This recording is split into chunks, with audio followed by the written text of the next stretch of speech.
Hi, I'm Kevin Moore, host of The Moore Show, and it's my passion to help you live your best life now. You might be looking to find answers on love, connecting with your life's purpose, reuniting with a loved one on the other side, discovering your past lives, or just helping you make sense, finding your direction now. So The Moore Show has collaborated with the most gifted readers around the world to form The Moore Show Psychics. Now, my readers have a large range of skills to choose from to be of service to you, and all my psychics are interviewed to show transparency, with each interview available on the website. So call now, dialing the numbers on the screen to speak to my operators 24/7, or go to tmspsychics.com to choose a reader or book online. The Moore Show Psychics, helping you transform your present moment into the most loving and happiest it can be. Now, I also offer a full money back guarantee, so what have you got to lose? Empower your life now.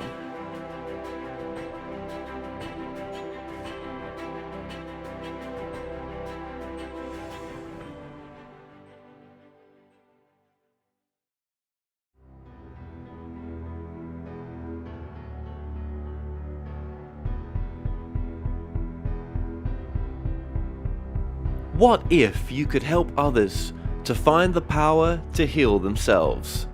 Physically, emotionally, and spiritually.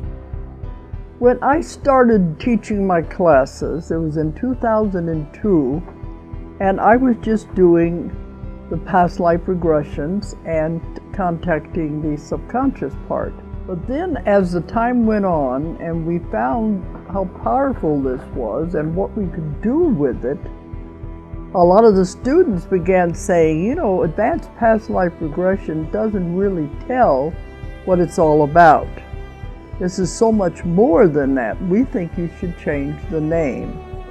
So it was a few years ago we decided to change the name to Quantum Healing Hypnosis Technique. And this is the healing technique that we've now been teaching it, well, since 2002, that's 12 years. What if you could time travel with them? Visit mythical places or angelic realms, other worlds, other galaxies. Help others to speak to their higher selves. You can. Dolores has taught thousands of people from across the world how to use QHHT, and now you can learn her method by going directly to dolorescannon.com. And don't forget to mention the discount code MORETALKS.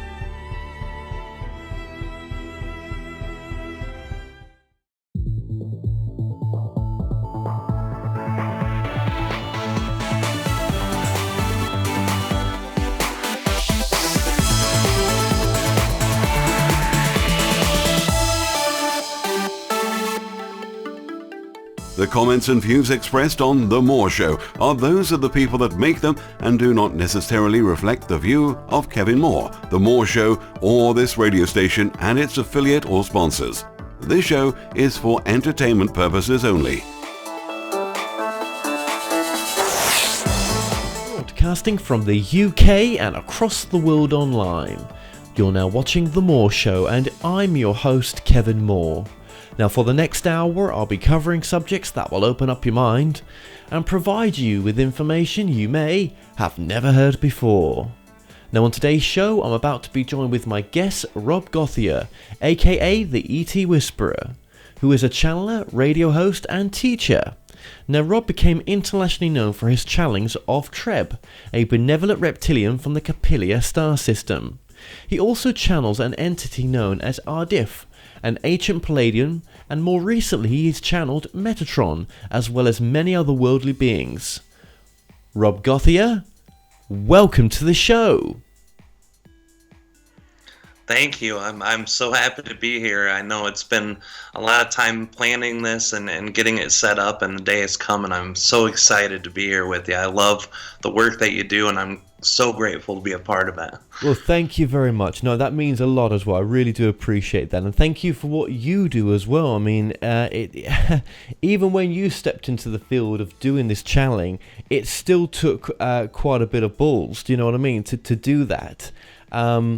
I know there's been others, obviously, that inspired you on this journey, but it's never an easy thing to step out there and kind of almost make this your full-time quest as well.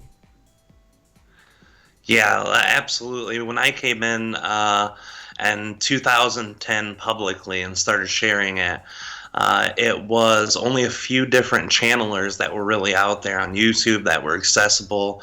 Daryl Anka was one of them, who was putting out video clips here and there, mostly other people uploading his videos, but another person, Brad Johnson, who had just started channeling too, he was a friend of mine. So those were the people who I kind of, when I looked up the term ET channeling or extraterrestrial channeling, those were the two guys that came up. Sean Swanson too, he's been out there for a while. So there are very few people who were doing it at that time. And I had some hesitations, but I had a great welcome from the community initially right off the bat. So it ended up being a lot easier than I thought, you know. Absolutely. Well, no, I really love what you do. I love the sincerity, the honesty that you come from with what you do, and that, you know, you really are just trying to help people as well, which is a beautiful thing to do, which is never an easy path. It really is not. But, you know, going back to can we say this sort of early 80s in a sense? You know, we've all got a past, haven't we? I mean, okay, some of the younger generation channelers that are out there now don't have to go through all the stuff that maybe, you know, that you did or we did, yeah? But, you know, yeah. We've all got a past in a sense, and, you know, your path was very different back in the day, wasn't it? It was a much different path than a lot of people who I meet who started channeling in the last year or two. Absolutely. A lot of hardships, depression. I went through a 10-year period of extreme depression, drug use, and getting out of that is what helped lead me to where I am now. Through multiple series of synchronicities, I ended up coming through. And I've noticed that those channelers who channel now, who just have started publicly in the last year or two, they really get it quick, and they really get it very strongly. And when it comes through them, it comes through in a much easier way. I noticed when I first started channeling, the very first channeling I did, I'd only done maybe 4 or 5 channelings after that before I started sharing them publicly, just to test myself, right. To see if I could channel in the way I wanted to. And after I started sharing them, from the very first till now, you see a whole new level of clarity. And that still happens with new channelers who just start. They get clearer each time they connect because more energy connects to them. They get better information as the years go by because they're lining up better with their guides. But to see some people channel for their first time in clarity, it took me 2-3 years to get. It's pretty amazing. It is. And like I say, you know, we've all... I'm 38 now. I'm not too sure how old you are. How old are you? 1 year behind. Oh, really? Okay, you're 37. Okay, cool. Yeah. So we're oh, wow. I've got a pass as well. Don't worry about it. Yeah, I mean, I've done things that, you know, I could say, well, I'm not that, you know, happy about, or, you know, that was an older version of me. But I think that sometimes that we do things because it's the only way for patterns to come out and for us to be able to face up to those issues that we have by reenacting them out in a sense. There's no other way sometimes. But yeah, even the newer channelers that are coming through as well, I feel that there's still issues that they're going through. You know, it's not, you know, this is still not the norm in a sense of something to do, but it's different. It's different. I've noticed a massive shift in the channelers coming in the sense that it's almost like they're bringing their higher self through, and the collective group that they're connecting with, or a person or whatever it is there, but it's a different way. I'm not explaining it very well, but you may catch on to what I'm saying. Oh, absolutely. It's something that I hadn't even really thought about until the last couple of years, when I've seen all these new channelers. Myself and my fiance, Kina, work with a lot of different channelers to do our events, channel panel events and things. So when we're looking for new channelers, we bump into all of these new people. And I was talking to Daryl Anka on an interview that I did with him last year.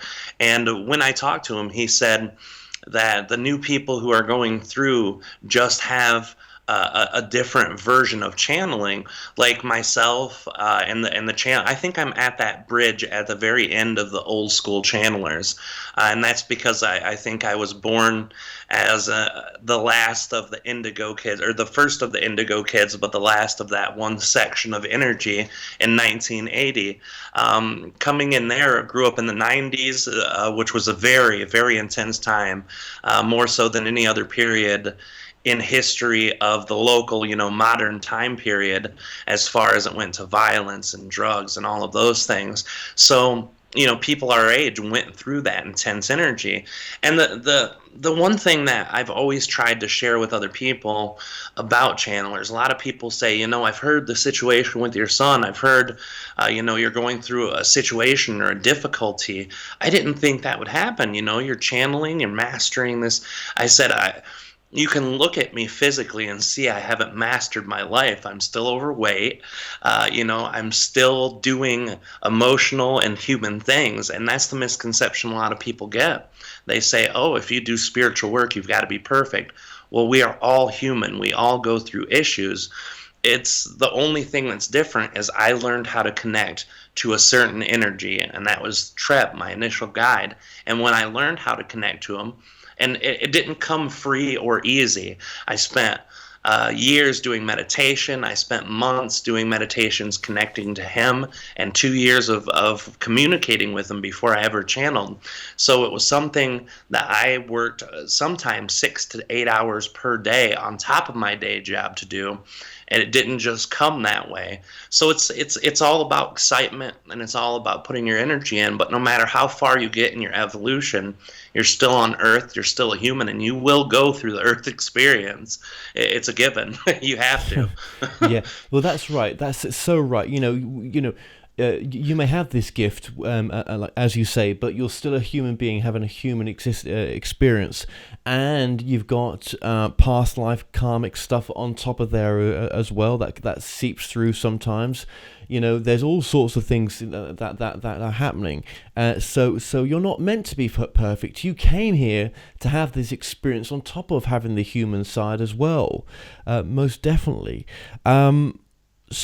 Okay, let's just get into your story here a bit. So it was, you got to a point basically where enough was enough, and you wanted something different in your life. And I believe that you got in contact, or there was something to do with a spiritualist church that you started to go see, where it was more about communication with those that are passed on rather than channeling in a sense. So at that point then, when you were at the spiritualist church and things were turning around for you, you were seeing life from a different perspective, there must have been a change within you in that process. So, yes, I did go to a spiritualism church. Now, this was, I would say, probably about a year or so after I got out of the drugs and out of my depression. The drug thing, it was enough. And after getting out of the drugs, then obviously depression came with it. Depression and drugs go hand in hand. So once I got out of that, it took me a little bit, but once I started getting insight on my real life and starting to get in touch to my truest emotions, I said, I'm going to go out and try to figure out more things. I always believed there was a God, and now I started feeling that version of God. I'd see it in the trees, I'd see it in nature, animals, and that's when I decided to start looking into something. I knew the version of God that I knew as a child, that I was raised with through the Christian church, just wasn't 100% right for me. A lot of it made sense about creation, but a lot of the punishment versus reward, heaven, hell, all of those things were very difficult for me to go through again. So I looked into psychic mediumship. I remember as a kid I had some experiences, a couple that were very intense, but a lot of little things. And I had always been interested in spirit contact or contact of other consciousness from the time I was a teenager all the way through. So I started watching some TV shows about those people who go out and do psychic investigations with ghosts, and they bring their equipment along and a psychic. And I saw a couple of those and it interested me, so I started looking into it. And when I did, I found something called a spiritualism church or a spiritualist church, depending on what part of the world you're in. What that is basically this group of people who, through their contact with those who have passed, can prove to the world that there's a God. And they do that by communicating. They also communicate what's in the afterlife, what's going on after people pass from their physical body. So it interested me a lot, and I went to that church and I learned a lot of meditation. After I learned a lot of meditation, I started finding some other techniques. Eventually, just as in any church, there were arguments between the people, parishioners, and there were disagreements on very fundamental things. And it was weird because all churches I'd ever been to before, most everyone agreed on everything, even though there was some dogma on certain ideals. If you said, I don't really know if I believe that, then you kind of were bastardized and thrown out, or, you know, everyone judged you openly. But this place, they couldn't even agree on if reincarnation existed or not. And I'm saying, if you guys are all contacting the same source of energy, why is that still a question? So it made me question not the church itself, because I had legitimate experiences through a few of the people, and I knew that what they were connecting to was real. It's just their own beliefs were so up against one another. So I decided to step back from the church, and I investigated binaural beats, like the Gateway Experience through Monroe Institute from HemiSync. That was one that really opened up my energy in meditation, really taught me techniques, taught me grounding, and taught me how to really dig into my own consciousness better than any of the meditations that I had learned previously. And from that point forward, I really took off. I was on my own, I was highly motivated, and I had my day job, which I was a babysitter. I watched 6 of the kids through my marriage that were nieces and nephews of mine, and I watched them for 8 to 10 hours a day. And during that time, I would use the times where I had breaks with the kids to meditate, and at night when my son got home and while he was sleeping. So I was trying to sneak in as much meditation as I could throughout the whole day, and eventually that's what really opened me up wide energetically.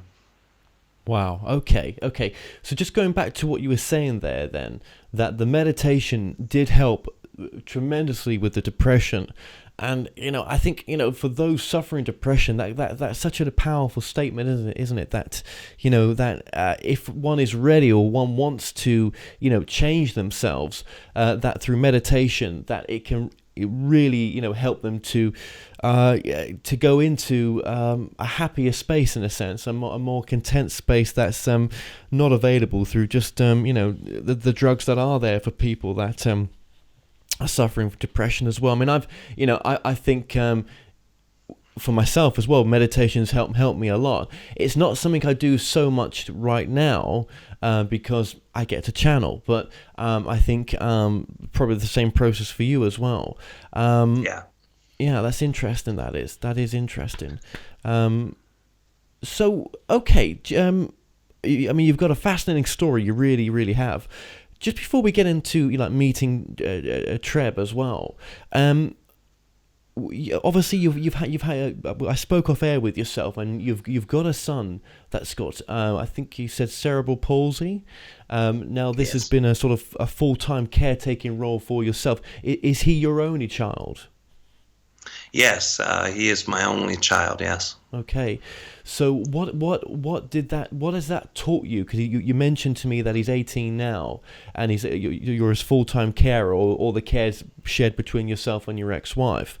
But obviously this is a massive lesson to go through, isn't it, for yourself? And you've had time, you seem to be okay to talk about this, but you've had time to sort of, you know, process this, haven't you, as well, and go deep within to look at what's the dynamics are between you all. Yeah, absolutely.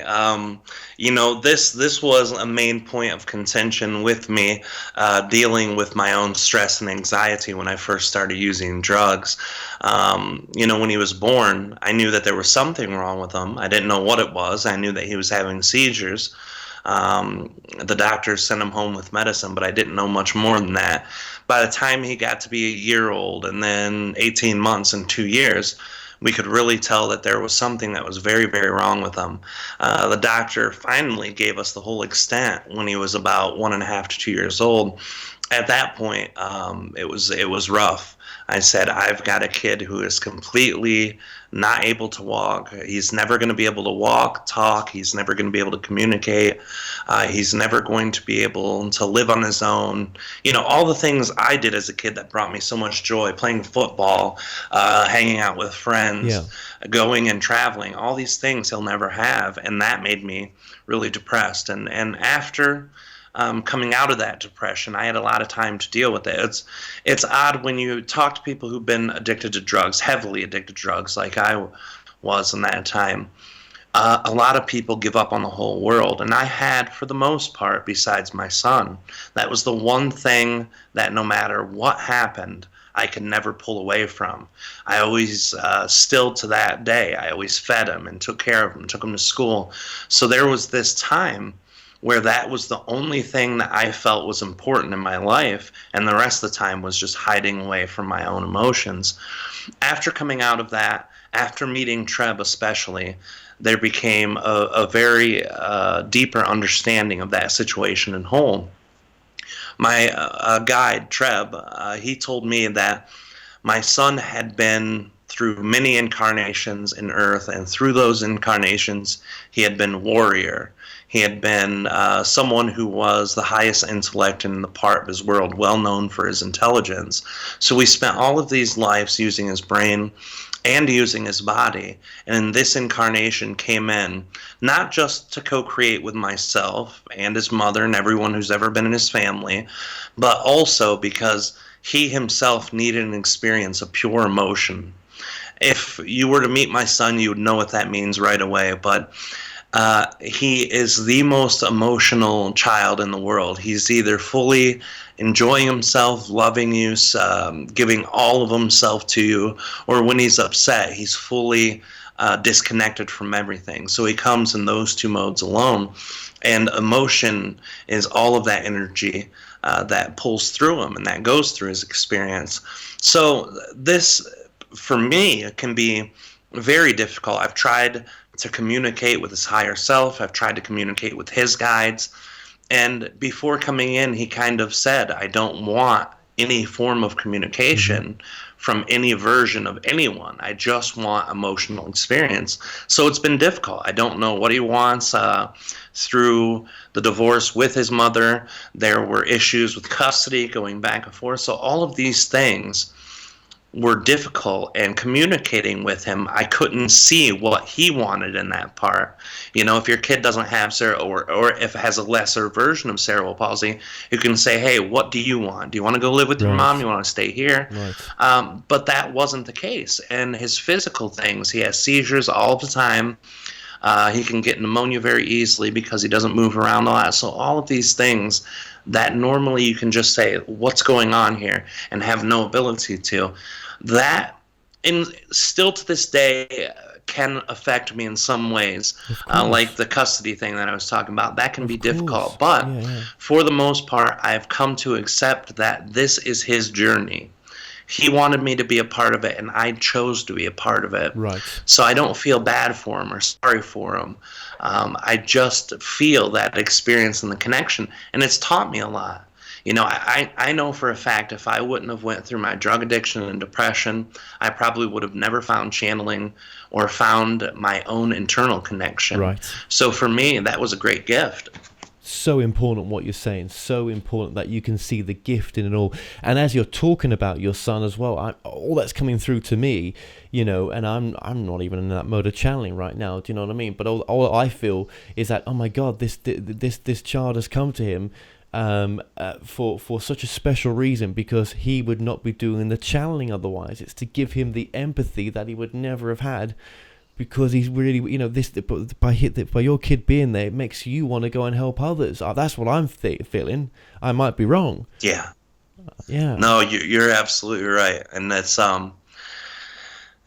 caring for him and taking care of him and just being his dad has been, I was rough around the edges even as a child before I started using drugs. I was very self-centered and only cared about what I was doing or what I wanted or what I was feeling. It teaches you a level of empathy that is impossible to understand without it. So you're absolutely right. Of course, and who knows, right? Some of that baggage that you had then, I've got to say this, it may have been past life stuff.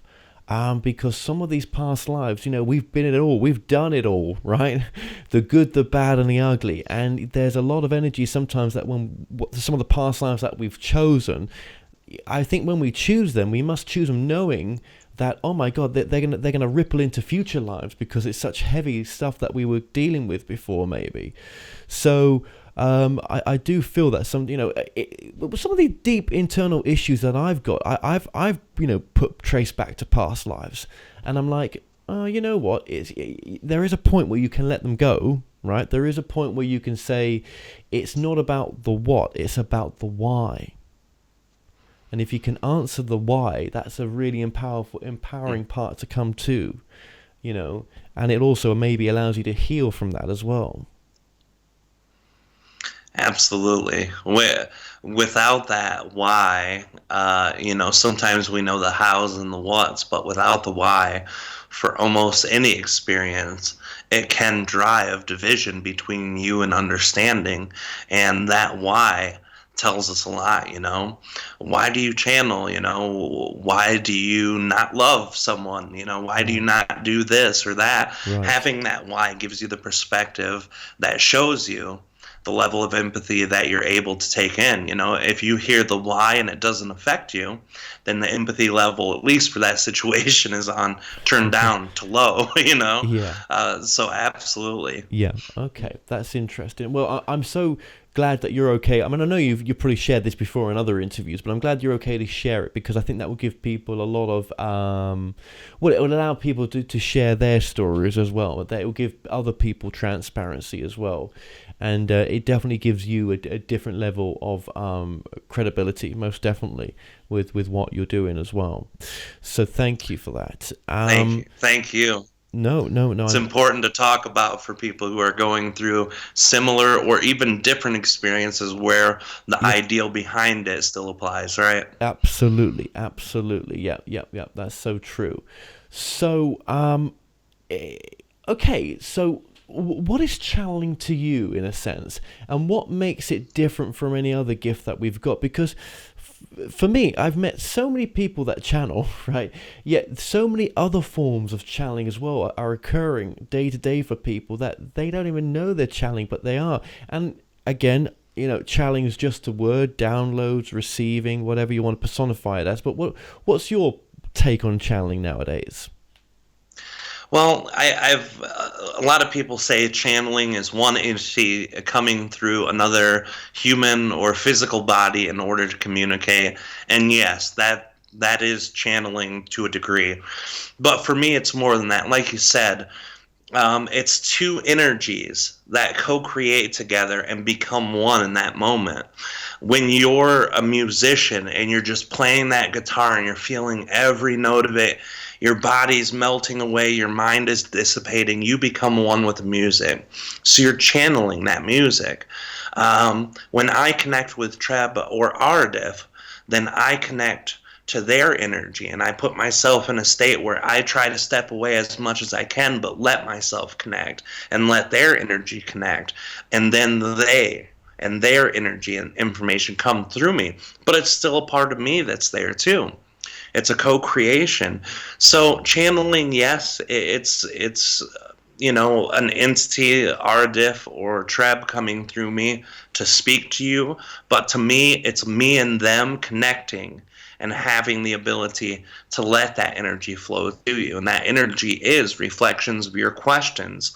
It's intense and in-depth knowledge, love, it's emotion, it's energy. So each person channels in a different way. And if you love anything with a passion and you sort of lose yourself in it, when you feel like your mind is completely out of the equation, it's just your heart and the energy that's connected, then you're channeling in that moment. Yeah, because I've watched some of your videos back where you've been able to put channeling sessions that you've had with people. And just to let you know, you do give readings, and you've got services on your website where people can contact you for a reading. And just remind us of your website. etwhisper.com or robgauthier.com. Okay. Either one of those will take you right there. Excellent. Okay, we're going to put that on the screen now, just throughout this interview as well. Yeah, I've seen you when you're channeling, and I've got to say that it's all very much feels like it's very much from love, always from love. And that's very comparable to other channelers where it's always from love. It's almost like some people could say, well, yes, but love can be brutal sometimes. Love can be unkind sometimes. And I kind of like get what they're saying in one sense, but with channeling it's different. It always seems to come from love. The answers do. Yes, and for those who say love is brutal, again, like you said, I can understand that perspective, but it's not love that makes it brutal. It's the disconnection from love. When it comes down to it, Treb and Ardif have always talked about there being only two emotional energies, and everything else that you can think of that is an emotion stems from one of those two things, and that's love and fear. And all fear isn't an emotion unto itself. It's a disconnection from love.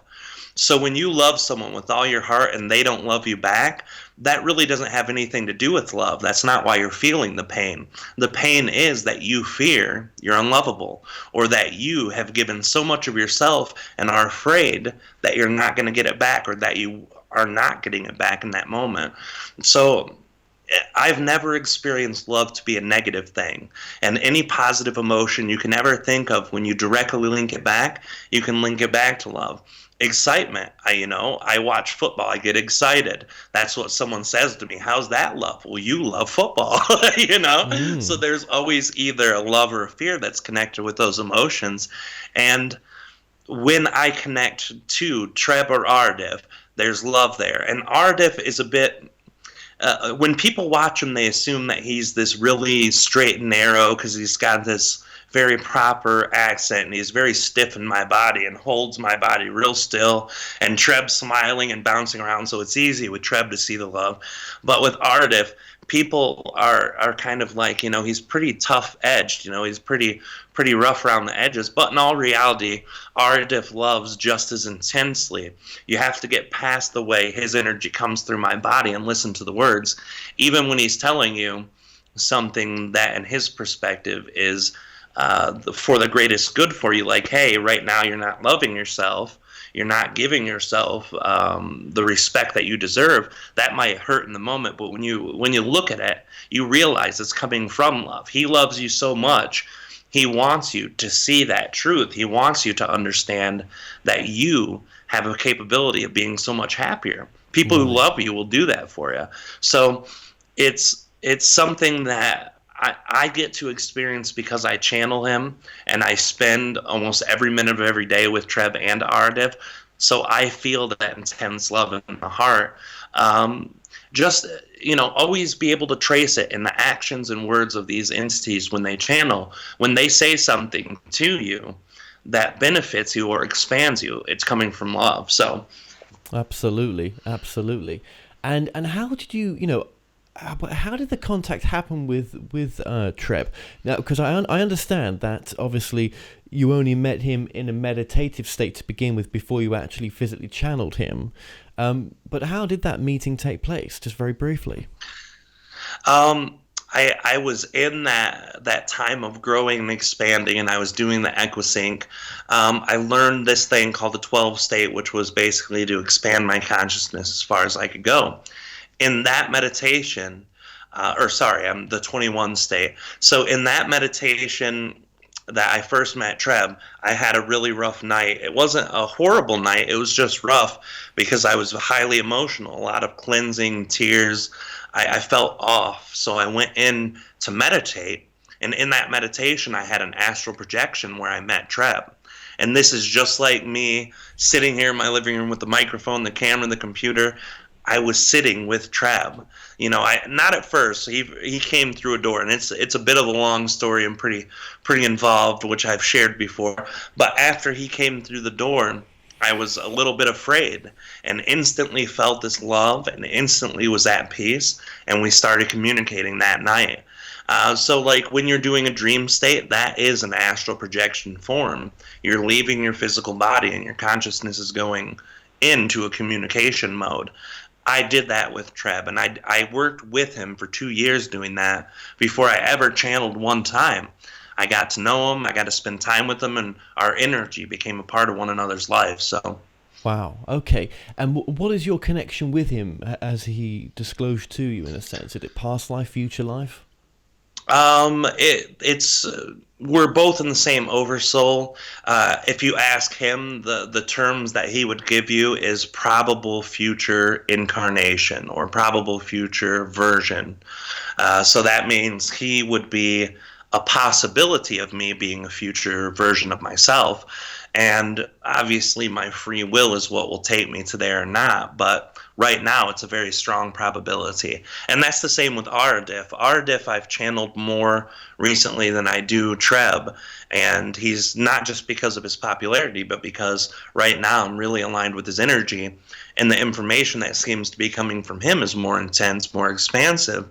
And he's the same way. He's also in the oversoul. He also is a probable future version of myself, a probable future version of Treb even. So just like I am with Treb, Aradif, like I am with Treb, Treb is with Aradif. Aradif is kind of Treb's guide, if that makes sense. That's incredible. So so it's your future. It's a future aspect of you that you're able to tap into, bring that quality of learning that you've got from that future aspect into the present moment now, and to also offer it to other people as well. And also by your future self coming in, meeting your present moment now, I'm guessing it's also evolving your future self at a much higher rate than it had done had it not contacted its past self to heal its past self. Absolutely. By doing this, everyone benefits. And that's something that Treb says a lot to people when he talks to them. He says, just from us speaking, I can't remember the exact words he uses, but it's something similar to, many times you don't think that I'm getting anything from you, but when you and me are connecting and you're asking me these questions, I look in a part of you that I haven't been able to see before. That means I'm looking in me, in a part of me that I've never seen before. So we both expand together. Something to the effect of that. But when he says it, it really drives home the fact that just because they're higher density, dimension, and knowledge base doesn't mean that they're still not learning just like we are, Oh, absolutely. Absolutely. I mean, I've only been channeling for a year now. Actually, I realized it was a year in January. And it's not something I do all the time, right? But it's what it's helped me to do is to be able to go in and find my own answers. If I want to speak to my higher self, I can basically go through it with channeling. I mean, all I do is go into that meditative, quiet space, walk through a door, and I'm connected. Now, obviously, you're a lot more time served into the procedure, into the process. You do it all the time, every day. Readings for people, readings for yourself. It's a different process. I wouldn't say I'm doing it in real time right now. I'm kind of hearing the words and repeating it to myself. But my point is really that we've all got this ability to go within and seek those questions that that we may be looking for validation from someone else for. We can get the validation ourselves. Absolutely. That was the greatest lesson that I learned from Treb. And actually, the book that I wrote with Treb in the beginning with a guy named Jefferson Viscardi, the very first quote in the book I don't remember the exact nature of it, but Treb pretty much says when you're looking into your higher self, that's the one that's more knowledgeable about yourself than any entity or being that lives in the universe, the oldest, the wisest, the most aligned. You and your higher self know better than anyone what's good for you and what's proper for you. And with that knowing, that each of us can reach our higher self. I mean, what a beautiful gift. There's nothing more exciting than to know that every answer for every question that you've ever had is already there to start with. It's internally there, digging, finding, expanding yourself into other energies. That's how to find it. Yeah, absolutely.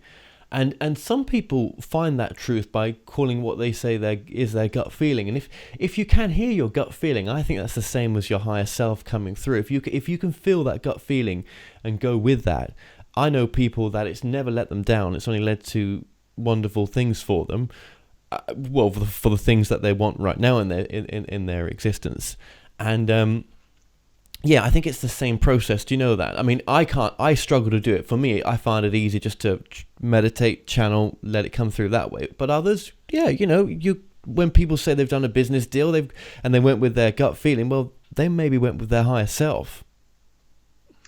Yeah, absolutely. That's something a lot of people have asked about in the last few years about their own intuition and their guides. And Treb narratives say when you're following your heart, when you're following that gut feeling, when you're just listening to your emotional self and feeling and being aware of your body and how it reacts, that's a communication tool. Your guides work in your chakras.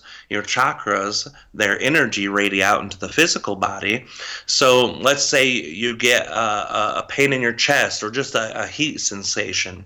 That's your guide working with your heart chakra when you're thinking about something where love is involved, which is what is directly related to the heart chakra. So feeling your body, listening to your gut instinct. There's a technique that Treb teaches to other people when they want to communicate with their higher self, but they don't have their telepathy open very deeply. You ground, you use this grounding technique where you put your energy directly into Mother Earth, and after you do that, you just simply ask yes or no questions. You have to learn to trust yourself because you accept the first answer. And you always start off with questions that it doesn't matter or that rarely matter. Like, should I wear a blue shirt to work today? Yes. Should I go to this park today? No. So you just ask those little questions. And then once you see that answer will lead you to an experience that gives you something new to think about, it shows you that you're on track. And then you start asking harder questions. And then you start doing that. And just learning to trust yourself and let that be your answer, that helps build that bridge to the higher self. And anyone can do that.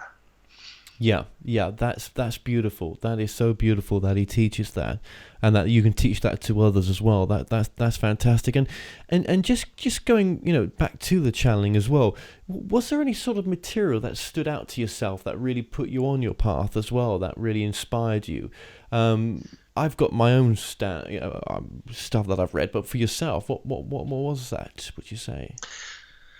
Well, I met Treb before I even knew what channeling was. So for me, I knew that channeling...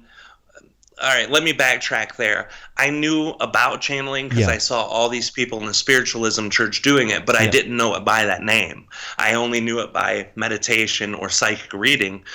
When I met Treb, I asked him, how can I feel? How can I know that you're real and not just a brain tumor or me going absolutely insane? Yep. No, and he says, talk to your friend. Yeah, and he says, talk to your friend. Either way, long story short, I bumped into the Seth material by Jane Roberts. Right. I listened to an hour and 50-minute excerpt from that book, and everything that Treb had told me was being said in different words from there. And after getting deeper into that information, I found more things in my reality that I had thought was one way, that was another, that expanded even further on what Treb had been able to tell me in the short time we had been communicating. So that really, to me, that's that's the alpha and omega. The Seth material is the one-stop shop for anyone who wants to understand how reality works. Obviously, besides Treb and Ardif, I've grown personally attached to them, but that was the material that really helped me put into perspective what Treb was talking about and how he was communicating with me. Wonderful. Yeah, the Seth material. I found the Seth material quite complicated in some respects, but in other respects, it was groundbreaking. And I think sometimes, you need that other perspective, because the Seth material actually influenced a lot of people, including the other channeler, Esther Hicks. Abraham Hicks, sorry. Esther and Jerry, when Jerry was alive still, they studied the Seth material. That's what got them into channeling as well. Yeah, I didn't know that. That's true. That is, and Oprah Winfrey read the Seth material, but I think she put it down in the end because it was a bit too much.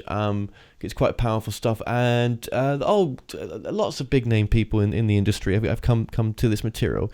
There is other channeling material out there, but I don't know. I think you're drawn to what's meant to be sometimes, what's going to help you. They always, on the flip side, have a way to bring you to what's is right for you, what's going to open those doors of expansion for you, most definitely.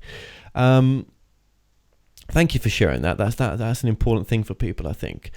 Is there any times when you go into channeling when people have asked you questions which you're thinking, well, I don't know that subject, that's completely out of my framework, yet you've brought through information, and you've said you thought to yourself, damn, how did wow, that's amazing what's just come through there?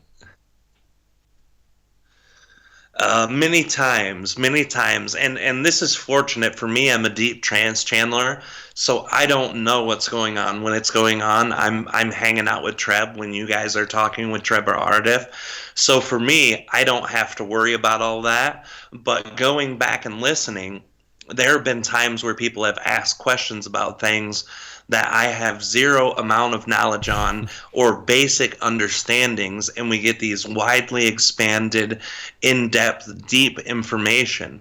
Now, there is the flip side to that too, where someone will ask a question, and because I don't know what that specific word means or what they're talking about, then Treb or Ardif can't access that information through me and have to explain it from a different perspective, or say, hey, we don't know what that book is, so we have no idea how to tap into its energy unless you pick up the book now and start reading it, So because of that information, they're able to still tap into the other person and their other energy, but they're using my intuitive energy, and to see how much in-depth information they can get in with that kind of makes me proud of myself, because I'm like, hey, they're using their own connection to that person, but my own psychic ability too.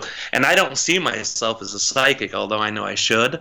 I only see myself, not only, but I see myself as a channeler only instead of that. So for me, it's nice to be able to see how deep they're getting into that information. Yes. Go ahead. I just wanted to tell you, too, the last time you were talking through, there was some breaking up of the words, too, so okay. I just wanted to let you know of that real quick and take a drink. You're doing a good job with it breaking up, so I appreciate this right now. We're just having a bit of internet problems here, so thank you for just bearing with us. Hey, no worries. I will say this, that I probably said this at the beginning of the interview as well, that some of the channelers that I've met, that and this goes for myself as well, I'm up for changing the word channeling to something else as well. Sometimes, even down, receiving or so.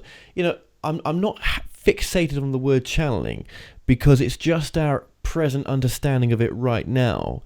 And another interesting thing when you were just saying there as well, when you're sort of out the way when the channelings happened, you're with Treb when hanging out with Treb when you're doing the channeling. Do you think that's a bit of an older paradigm of doing it, where some of the newer paradigm, which is a little bit more difficult, is when you're fully present in the channeling? Or do you think you can actually be present if you wanted to? Now, initially I was shut down 100%, and when I wasn't in a channeled state, I wasn't able to communicate. Now I go into that deep trance channeling, but when we're talking right now, I still have access to the lower lines of telepathy with Treb and Ardif. I get insight download, and I can get direct answers and information, but it took me a while to build that. For me, the older paradigm, as you stated, of the older channelers, that is how kind of it worked. And I think it was because channeling was so new that you almost had to step completely out of your own way to know that what was coming through was legitimate. People now see what channeling is. They hear what channeling is. They're able to experience it in such a different way. And it's not just because we're shifting consciousness from third density to fourth density energy and shifting the whole vibration of the earth. That's part of it, yeah, where people are open up telepathy and all of that stuff. But it mainly has to do with the accessibility of channeling now. People know what channeling is. It's not mainstream, but it's become much more so than 20 years ago, when you had to forge through every bookstore in your area before you could find a book about how to channel or what channeling was. So now the Internet Collective is there. It really opens people to the experience. And by doing that, I've noticed that every channeler that I've met that started channeling 5 years or more recently do it through conscious channeling. They're doing 100% conscious channeling, and that, I think, has a lot to say with the amount of resistance that are in the younger people. Yep. It's less than our generation. Yep. And that's the same with my father's generation. The longer you've been on Earth and the more set you are in your ways, the more resistance you have, and that's just how it works. But energetically, the kids who are being born today and who are 5 to 10 years old, when they start channeling, I mean, that whole generation is so much less resistant than ours was to begin with. And even seeing the kids under us who are now in their young 20s, mid-20s, at that place of my life, when I was in my mid-20s, I could have never done what they're doing. No. And seeing that great expansion throughout those generations, beautiful. That is so true. I think to myself, when I was back in my young 20s, I was so switched off to my own arsehole, right, in one sense, right? I may as well have had a walk-in to be the person I am now, right? And I'm thinking, well, it was either a walk-in or something walked. Something. It's a progression over time. But why? Why did it take me so long to get to the person I am now? But it's just the journey I had to take. I obviously decided that it wasn't going to be, with the right family. Well, I have got the right family, but I mean, with that family that would be completely accepting of it, with the times that we live in now, to choose this time to come into. I guess we choose our times to be born into because of certain reasons and certain learning curves. But yeah, it's different, isn't it? I completely, it is. I'm with you. One thing too that I've seen, which really, for me is a benefit. When I use the deep trance channeling, I really, really get out of my own way. And I think for me, I needed permission to be able to do that. But it's not just that. The level of clarity that comes through with Ardif, especially in the last year, I don't think I could have that without fully stepping out of the way. How do you do and that? Ardif, how do you do that, though?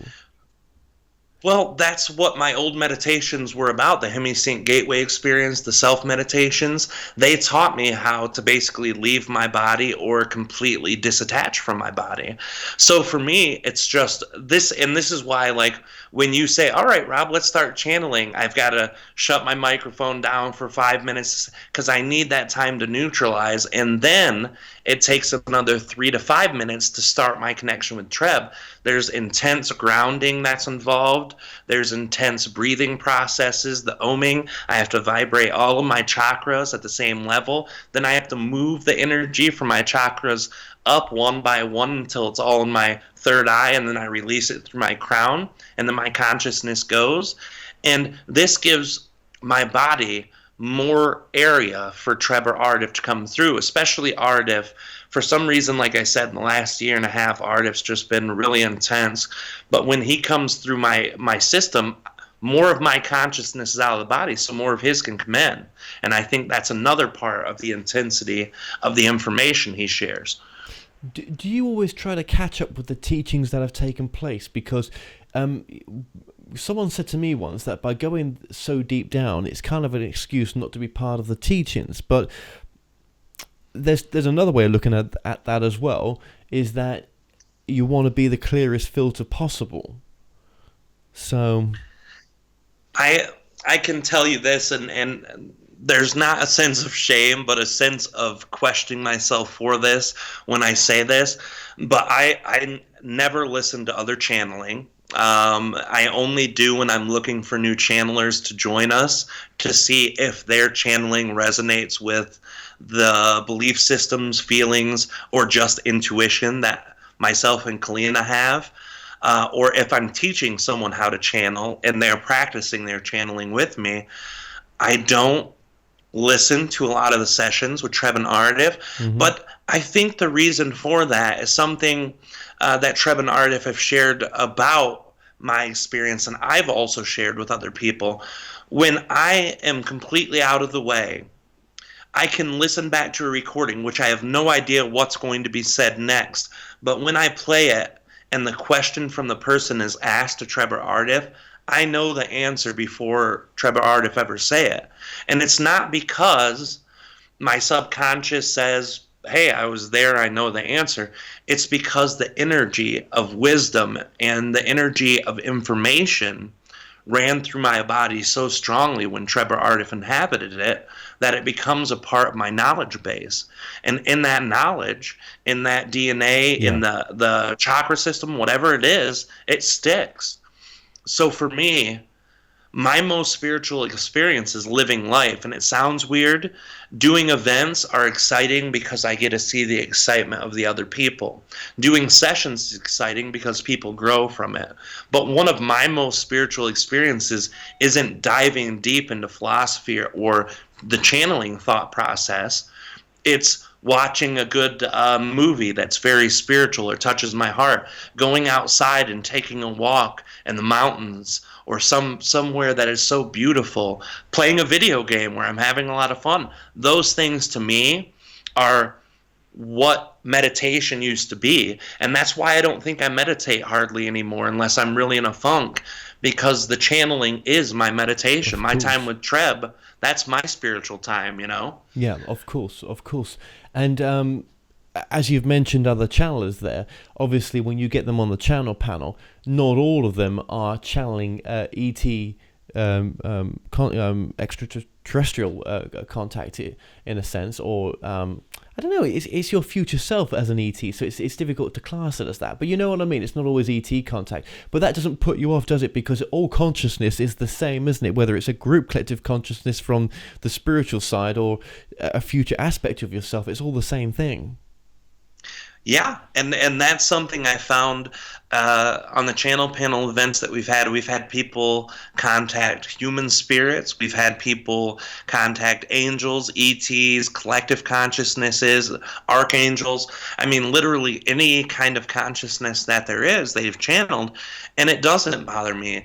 For one, regardless of what's going on, if those entities are in a physical body, they're part of the physical universe. Even if they're higher dimension, we can't perceive them. They're in a system of learning. If they're non-physical, they still have a different perspective because all of their lives that they've ever had are accessible at once. And collectives like the Nihal, which are like a future human version of Earth, right. Those entities I've channeled before, those are millions of beings and millions of incarnations. So they have a very unique perspective that changes with the level of energy that they're tapping into in each moment. So I channeled one time for an hour with those beings, and there were 5 or 6 different voices and 5 or 6 different perspectives in that one channeling from one collective. So for me, I just see it all as, what's your flavor? You like ice cream, what flavor you want. That's how it works. And how has this path supported you spiritually and mentally and financially as well recently? Has it been a kind path? It has been a kind path overall, but it doesn't come without its challenges. Like I said, I'm human. I've been through experience. I'm getting ready to come up to a point where I go to court my son, and in this court hearing, because he's an adult now, I'm either going to have him full time or I'm not going to have him at all. And the thought of that terrifies me. But I've known from the spiritual energy, from the teachings, from my fiance Kina's support, all of that is going to be okay. And no matter what happens, I feel it's for the best. The energy itself has really supported me. Treb and Ardif are like best friends to me. They guide me, they support me, they help me with answers, they give me insight. They lend me their energy when I'm feeling bad or something, so I can use that. Financially, yes. Last year was a rough year for me because my father had passed at the end of 2015. He was my best friend, very close, and still, to this day, I still get emotional about it. But when he passed, it really did a number on me emotionally, and with all of the changes in the custody, I really didn't know what was going to be happening next.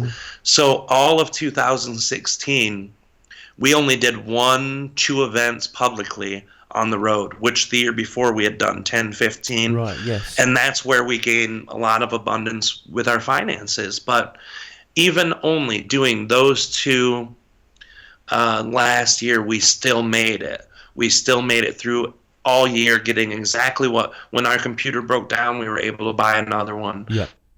We were able to buy new equipment for recording. So everything works out perfectly. A lot of that has to do with me letting go and trusting that it's going to be there. That's too. A big part, and that energy just pulls through. Right, yeah, that's the big part, the trust. Yeah, absolutely. Well, you're doing it. You're completely in alignment with for the right reasons of doing this, and maybe money in this lifetime isn't something that is over the top important for you. Do you know what I mean? The most important thing, is to be able to support yourself, of course, but I mean to have the right people around you, which I think that's really important for you, and that's why I'm going to come into Kina now. If I've got the name right, I hope I have. Yeah. Now, obviously, you guys met. I'm guessing you guys met as friends to begin with. Correct. Right. Through the work I was doing, she was following my channeling, and I got to know her. She helped out with some events, helped do editing videos for us and everything. So. Right. Now, Now, I mean, you could have gone with someone that wasn't on a spiritual path. I mean, that could have been the way that you chose to do this, but maybe you've already done that with your previous partner, and this was time now to be on a more of a soul connection with someone, on a soul relationship, if I'm getting the words right here, right? How important has that been for you to have her in your life from that perspective as well? The most important thing that's happened to me in the last 3 years of my life has been Kina. She not just supports me emotionally and mentally through all the hardships I've had with my son, with custody, even with my ex-wife, who's not always been kind to Kina. She stuck with me, and she supports me because she has so much to add to the work that I've done before I met her. So now when I look at it, I don't see it as E.T. Whisper, Rob Gauthier's channeling. I look at it as mine and Kina's work together, because she's been there. She went to college for many years to do a lot of interactions. Communications is what it's called, plus marketing, social media. So she's been able to take the channeling that I was already doing and innovate it to get it out to more people. And I had already built quite a reputation on my own just from the channeling itself and from being savvy with social media. But she's added to that in so many different levels. And now she's always had connections to her guides, but now she's going to start sharing her channeling very soon. And I'm more excited about that than I am my own channeling, because she has such amazing guides. I've connected to her guides before and kind of worked with their energy, and I see them come through with her. Wow. And it's so beautiful. And for me to see her do what she wants instead of just, and she doesn't just support me and love me, but she puts a lot of her energy into that. I want to see that reward for her, to see her have that same exact energy of sharing something that means something and helping people, because that's rewarding to both of us to help people. Oh, that's a beautiful thing, that is. That's such a beautiful thing. I think I asked that question being single because I've started to change my thoughts on things. I'm like, you know what, actually, when the time's right, I think that would be a good thing for you. And seeing that with your relationship, I'm like, it does work quite well, doesn't it? That is quite a beautiful thing. But everything's in its own time. Something that I found. Oh, I'm sorry. What go was ahead. that? No, go ahead, please. Basically, what I found, and this is something that was true for myself and Kina, before we could find each other, before we could find the perfect partner for each other, we had to first at least take that very first level of self-love. And I had been going through a relationship that I wasn't happy in. And I don't want to get too much into that, because I definitely have nothing bad to say against my son's mother. But we were two separate people, and we had such different versions. So it took me to love myself and get out of that relationship, to do what I wanted to do and love myself. And Kina also went through a lot of bad relationships until she loved herself. So the moment that both of us found how to love ourselves at the right amount, that's when we found each other. And that's something I try to tell people. If you're not there yet, don't go into a relationship. Don't jump into that, because a lot of people do. They have a heartbreak, and it's easy to find comfort in communication with another human or sex or whatever it is. But really got to find that way to know that your happiness is most important, and then you'll be able to find someone who you can help share your happiness with and can make your happiness bigger.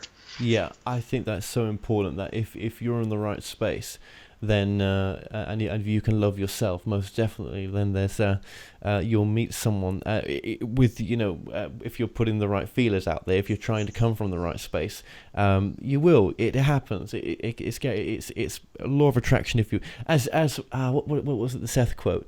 You create your reality. That's what Seth used to say, didn't he? You create your reality. So create the one that you want to see as well sometimes, because sometimes we create realities where we don't feel that we're worthy, and that's what the reality that is created in front of us says as well. No, you're not. That's what you're putting out. Yeah, absolutely. And that's something that each of us, when we admit to that fact that we are creating what's around us and put the responsibility in on our own lap, we get to see. And in 2012, 2011, I was starting to see it in real time. Like one thought that day got shifted into something. That emotion, that belief, that action found its way into making my reality shift in that day. And it's amazing when you really watch how you think, which is something Treb and Ardif and Kina created this thing called the 10-step to belief system change. And me and Kina felt it so important, we shared it with everyone for free, because it's a powerful tool, but it shows you how to keep in alignment with your beliefs, but also how to track your thoughts, how to track your beliefs. And when you start using tools like that, you can see it in real time. Yeah, I want to move to the States this year for maybe 3 to 6 months, maybe. And I'm just, putting that process together now, just trying to figure out how that, just where I want to go. And I've got some ideas actually right now. I have actually a bit more of an angle, but just the finances it costs to travel back and forth. And I'm like, oh man, the money. But I'm like, no, let that go and just, carry on with what you're doing and see things through and just see what transpires. Try to be as honest as you can be with yourself, and then try to let the universe look after you, because if that's what the universe wants for you, I hope it does. You hear me, universe? I hope it does, right? Then it will take it will work with you. It does. But one thing I've also learned in the process, in the spirit world, they do not understand time as urgent as we do, and things take time. So and if you're going to work with spirit, then it's not the same time as is down here. Absolutely, and I like the fact that you're wanting to trust yourself too with that. I've went to 2 or 3 events before where we had the money to pay the venue from the tickets that we sold, but I didn't have money to go home. So I needed money to be able to travel where I was back home. I just said, you know what? It's already there. It's already done. I'm going to jump in here, and I'll figure it out as I go. And each time, right, I had enough money to get home every time. Wow. Yeah. And you've got to keep trusting them, which you do. You know that process quite well now. But I still get the feeling for you that you don't want for much. You don't want for much. There's no right now. There's only a few things that you want, and they're your main priority right now. Other things, yeah. I just get that. Yeah. That's it. I want to be able to maintain the work. I want to be able to make sure everyone's doing well. Yeah. And I want to make sure, one of the things, my worldly enjoyments that cost money to do is travel. Right. And that's why we like setting up a venue in Los Angeles, because we're in Michigan. So, that for me, it was the first time I'd been to California when we did our event in Los Angeles. So that for me can be built into another passion, the work. So it's everything that we've ever needed, myself, Kina, my son, has been created or provided for us in one way or another.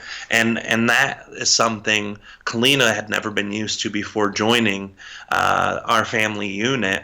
And now she sees how easily, even though might stress her out, stress me out, stress us out in the moment, we always get everything we need. We've never said, I really want this, and never been able to make it happen.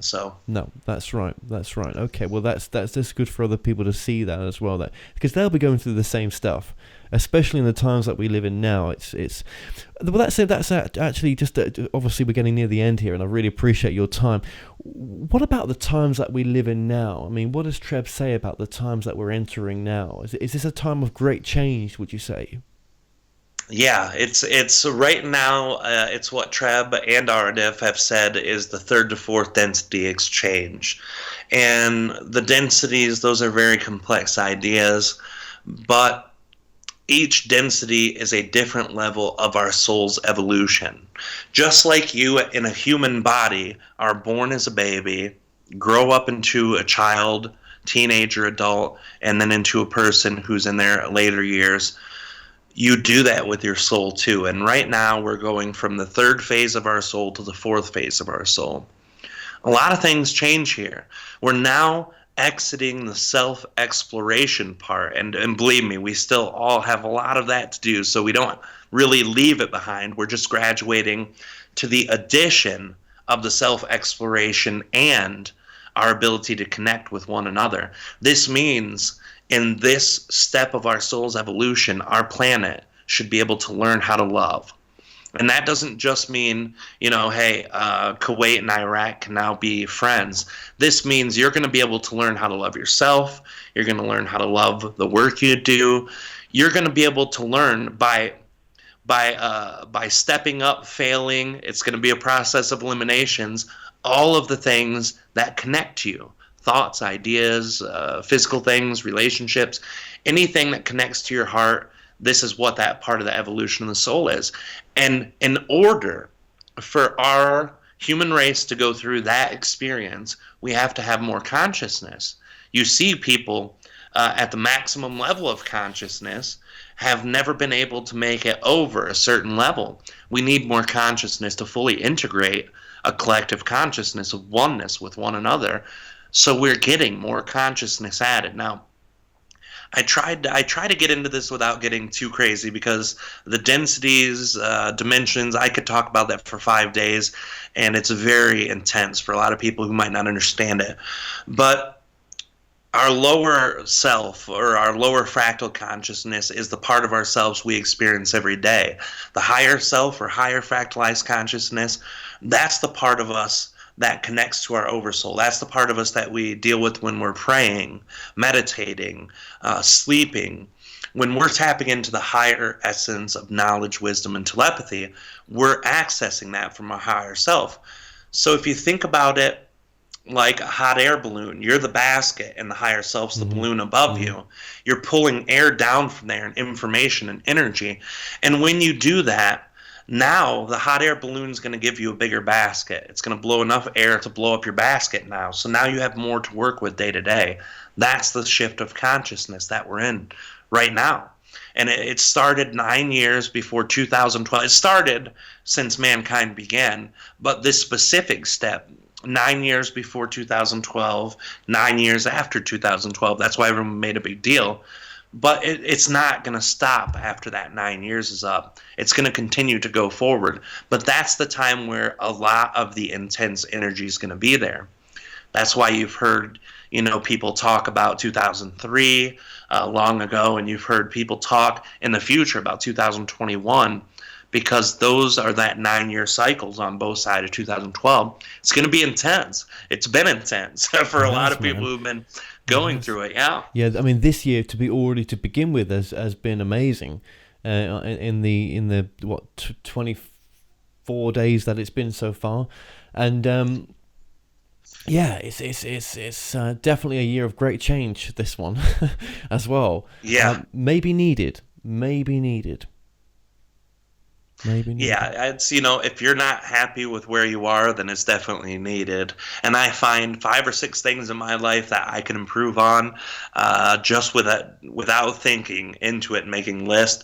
So I know if I have that, everyone else has at least that. And if that's the case, there's always room for growth. Absolutely. Well, what would you say then, just very, very briefly, we're way over time here, what would you say then, Rob, is the most important message of your work? The most important work is some of the things we've touched on.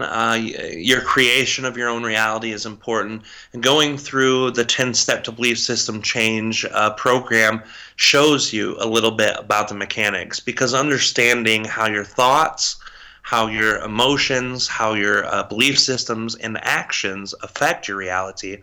Very important stuff. Another thing is to connect from yourself to other people.